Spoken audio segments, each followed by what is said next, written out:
Bonjour, Claire de Vlemings, coach pour adultes autistes Asperger. Je continue sur le sujet des errances médicales et je voulais vous parler de la colère et de la peur et de la tristesse que l'on peut ressentir quand tout à coup une errance médicale prend fin.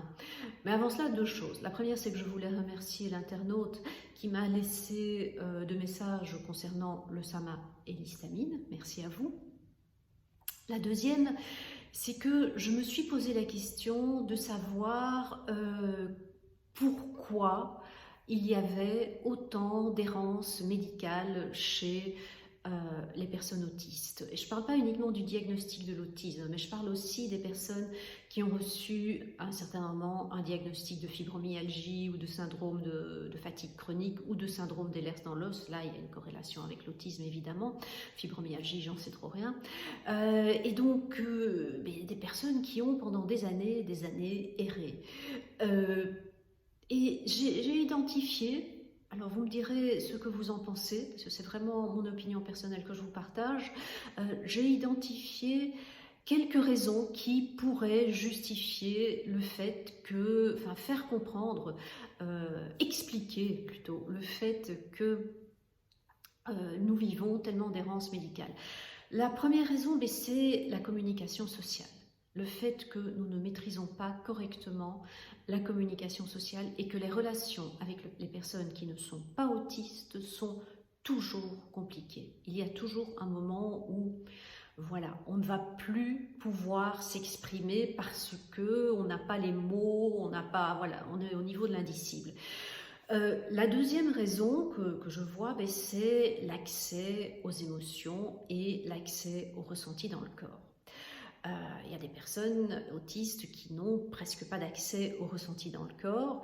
Il y a des personnes autistes qui ont accès aux ressentis dans le corps, mais qui n'ont pas nécessairement accès aux émotions qui sont liées à ce ressenti. Il y a des personnes autistes qui ont un accès extrêmement fin, extrêmement subtil à ce qu'elles ressentent dans leur corps. Elles peuvent vraiment ressentir des tout petits changements dans le corps.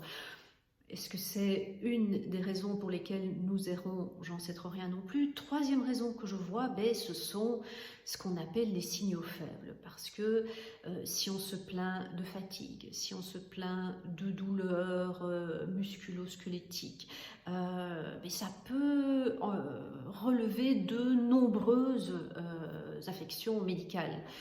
Et donc, identifier celle qui est la bonne, ça devient assez compliqué.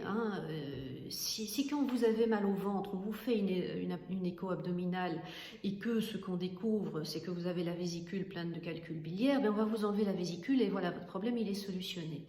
Si après l'écho abdominal, si après la prise de sang, si après éventuellement une colonoscopie dans laquelle tout apparaît en ordre, vous avez toujours des problèmes, voilà, les symptômes sont diffus et on ne sait pas.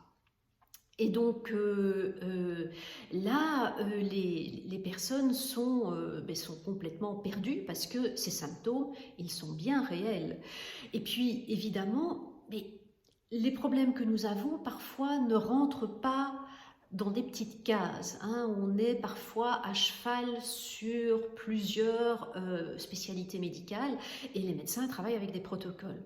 Donc à partir du moment où on ne rentre pas bien, où ce qu'on a n'est pas vraiment en cohérence avec le protocole, oui, on continue à chercher, on passe dans une autre spécialité où là, on a un autre protocole, donc je ne sais pas.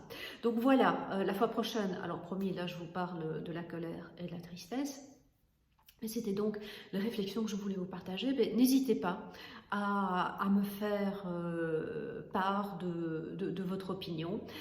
Je vous souhaite une belle journée, une belle soirée, et puis je vous dis à très bientôt.